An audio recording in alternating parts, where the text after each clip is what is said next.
Welcome back for more of my twisted thoughts from Tumor Town. I am Bruce as usual.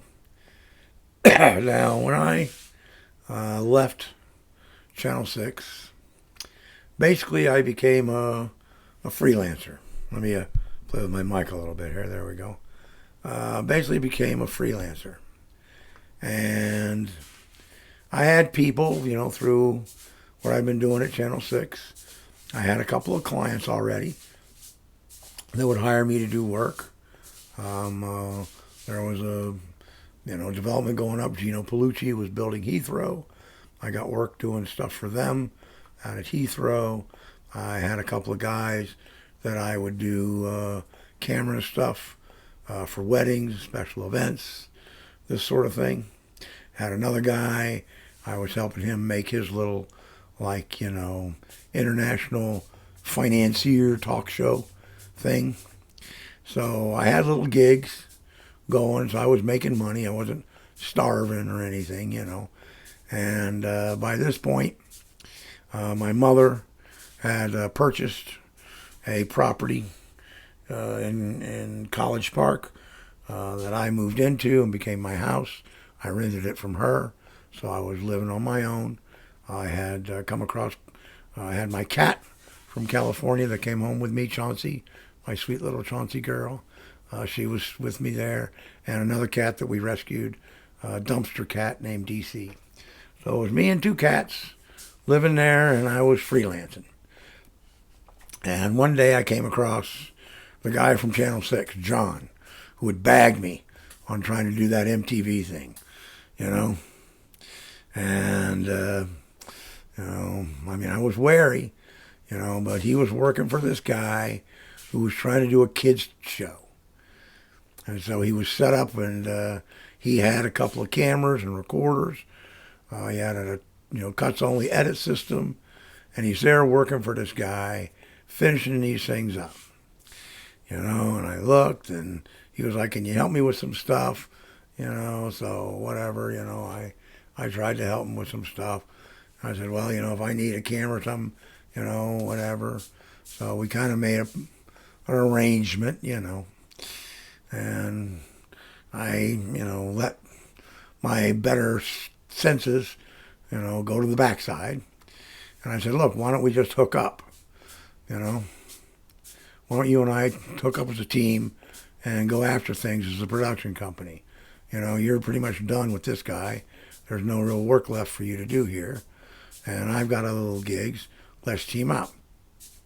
So we did, as bizarre as that may sound. And my mother had space in the back of where she had her travel agency at the time. And so we took that space over, and that became us. And we started going after any and every business we could possibly find. And John was a great salesman. He could sell anybody anything. So we actually stayed pretty busy. We weren't making money hand over fist, but, we were doing okay. We were doing all right. We were moving along, doing gigs. Everything was fine. We were getting along. Everything was cool. And there was a little cottage on the property that I was living on.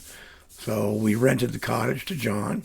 So he was right there next door to me, and, for a while, for, a year, something like that, year and a half, everything seemed to just be going great. The business was growing. We were doing good. Everything was doing good. And we had actually gotten a loan from my mother for $5,000 to expand our equipment base so that we were a little more functional, which was great, right? But then this guy came in as a client who was just a real seedy sort of dude. He brought in some business, and John did it, kept me out of it. And of course, I would come to learn later that the guy was a cokehead. The two of them started doing coke, a lot, out partying a lot, this and that, and one thing leading to another. And it just, one day I went into work, and John was nowhere to be found. He wasn't in his apartment. He wasn't in the office. There was nowhere to be found. Couldn't find him anywhere. He didn't show up for a couple of days, right? And then I started to put two and two together. I sniffed around. I got a little bit of a hint, and I called the place where this client guy supposedly was working, and I said, oh, I'm looking for John, blah, blah, blah. Oh, well, he's not in at the moment, but can I take a message? We expect him back shortly. Oh, really? So I confronted him, and, all these great excuses, and I was like, no, you're either in the business or you're not. You can't do both, and you've bagged me. I don't trust you now. I don't trust you as far as I can throw you. I want you out. So basically, sign this document, walk away. I'll take responsibility for the debt. You just walk the hell away. Everything that's here, all the gear now becomes mine. You give it all up. You walk the hell away. And that's what he ended up doing. So I ended up taking this stuff on. And I got to tell you, the next year was the hardest year of my life. I mean, the struggle to stay afloat, since I was not the salesman he was, and people would come looking for him, and he wasn't there, and oh, gee whiz. And we had gotten in with one of the personal injury attorneys, when John was, when everything was going good. But then John had to, go do a commercial for one of the other personal injury attorneys. And our original guy didn't like that, so he stopped using us, right? Which really hurt. So I'm sitting there, I'm doing stuff with the cheapest guys in town. I got a guy who basically, does the lowbrowest commercials you ever would imagine. And he was there when John was there, because he was using John and me as talent in his commercials, as comedy acts for a car dealership. I was doing stuff for him. Whatever I could get, any buck I could get, But I was slowly, revamping the old clients I could keep and getting their work going again, doing it the right way. I was finding new ones here and there a little bit, getting some work going, doing what I could. It wasn't exciting work. It wasn't, big money work or anything. And then the personal injury attorney called me one day and said, look, I know that had nothing to do with you, and I know you're out there doing everything you can. I want to come back. You willing to do my stuff for me exclusively? And I said, absolutely. So he came back, and we survived. We made it through that year, and then we made it through the year after, and the next year, and things eased up, and, I was able to breathe, and things turned around, and we actually started to have a viable little production company. And at that point in time in Central Florida, there were only 5 production companies, doing stuff, doing TV commercials, corporate videos, that kind of thing. So it was not that competitive. You knew who you were going against. Everybody had specific skill sets or styles. So, you could pretty much find, the clients that were going to lean towards you versus lean towards them, So we were finding that. We were doing a lot more of the entertainment stuff, like bars, nightclubs, because they could still afford to advertise locally back then.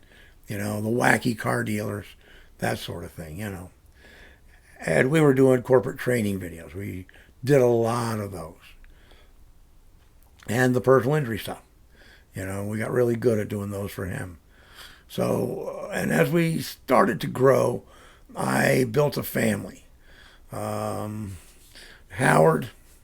was an older guy up out of the Land Way, an old director of photography, cinematography. Loved Howard to death. He passed away a couple years ago. He became my DP, camera guy, whatever I needed. Howard was it. And I loved Howard. He was just fabulous. And Joe was a great, just general, knowledgeable technician, engineer sort, and, grip, tech, whatever. And Michael, Michael was a wonderful all-around, tech that could do virtually anything. Connie as an assistant director, script supervisor. I had Judy. She was basically like an intern. She could, fill in, do stuff, do whatever. In time, of course, my wife would come to work with us. She would get added into the team, So I had a nice little core team of people that could do the work. And so we could go out and do things as a team for cheaper than I knew other people could do them, because we just had a flow and a sense about us. We were all cheap. We were all willing to work cheap, So that's kind of where we ended up, in a sense. We got to a point where we were able to move from my mother's building to an old residential house that was zoned professional. So we moved into that. So we had a nice edit suite we put together, a conference room. I had an office. We had a kitchen, of course, not that we really needed it. We had another front area, which was an office and kind of a lobby, welcome area. And we had a 2-car garage for storage or to shoot little tabletop stuff, whatever you needed to do. And that was when we really started to kind of, push and do the things that we really wanted to do. And along the process, I cut off a lot of the cheaper people. Unfortunately, said, I just don't have the time to do you anymore. For the money you're paying, I just can't do it. I've got other things I need to do. So that was kind of the way that went. And so we set about, growing the business. Film and Tape Associates is what it was called, and still is to this very day. And off we went. And the rest is kind of history. So I'll go over some of the highlights of that for you here in a second. For now, I'm going to take a quick little break and refresh myself. Okie dokie. Peace and hang ten.